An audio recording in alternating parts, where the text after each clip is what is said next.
లేటెస్ట్గా ఒక మూవీ అయితే వైరల్ అవుతుంది. అదేనండి కిష్కింధపురి. మంచి కంటెంట్ ఉన్న సినిమాగా రిలీజ్ అయ్యి మొదటిలో అతి తక్కువ థియేటర్లు మాత్రమే దక్కించుకొని సినిమాలో ఉన్న దమ్మును చూపించుకొని ఆ తర్వాత ఏకంగా వీకెండ్ మొత్తాన్ని శాసించే స్థాయికి నిలిచింది.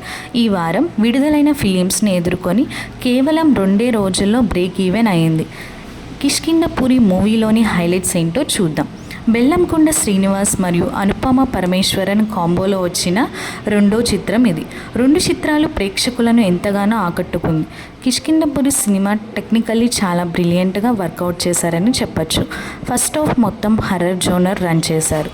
ఆ సౌండ్ ఎఫెక్ట్స్, దెయ్యం పాస్ అయ్యే షార్ట్స్, వచ్చే సౌండ్స్ అందరినీ చాలా భయపెడతాయి. ఖచ్చితంగా ఇంత కష్టపడ్డ సౌండ్ ఇంజనీరింగ్కి అయితే ఆ క్రెడిట్ ఇవ్వాలి.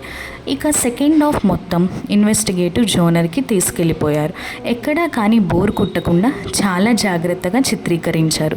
అనుపమ పరమేశ్వరన్ తన క్యూట్నెస్తో అందరినీ ఆకట్టుకుంది. ఇక సినిమాకి హైలైట్ ఆయన విలన్ రోల్ చేసిన శాండీ మాస్టర్ తనదైన స్టైల్లో ప్రతిసారి ఆకట్టుకుంటూనే ఉంటాడు. ఈసారి కూడా అలానే జరిగింది. లాస్ట్ బట్ నాట్ లీస్ట్ మన బెల్లంకొండ శ్రీనివాస్ ప్రతిసారి ఏదో ఒక డిఫరెంట్ జోనర్ అండ్ డిఫరెంట్ క్యారెక్టర్తో కొత్త కథలను ముందుకు తీసుకొస్తూ ప్రజల్లో తనదైన ముద్రను ఎప్పుడూ వేసుకొని ఉంటాడు. కిష్కింధపురితో హర్రర్ని కూడా టచ్ చేసేశాడు. తరువాత రాబోయే టైసన్ నాయుడు, సైంధవ సినిమాలు కూడా ప్రత్యేకంగా ఉండబోనున్నాయని అనడంలో ఎటువంటి సందేహం లేదు. నో డౌట్ మీరు మీ ఫ్యామిలీతో కలిసైనా మీ ఫ్రెండ్స్తో కలిసైనా హ్యాపీగా కిష్కింధపురికి వెళ్ళిపోండి. అలా అని కిష్కింధపురికి వెళ్ళబోతారు, అక్కడ అసలే చాలా దెయ్యాలు ఉన్నాయి.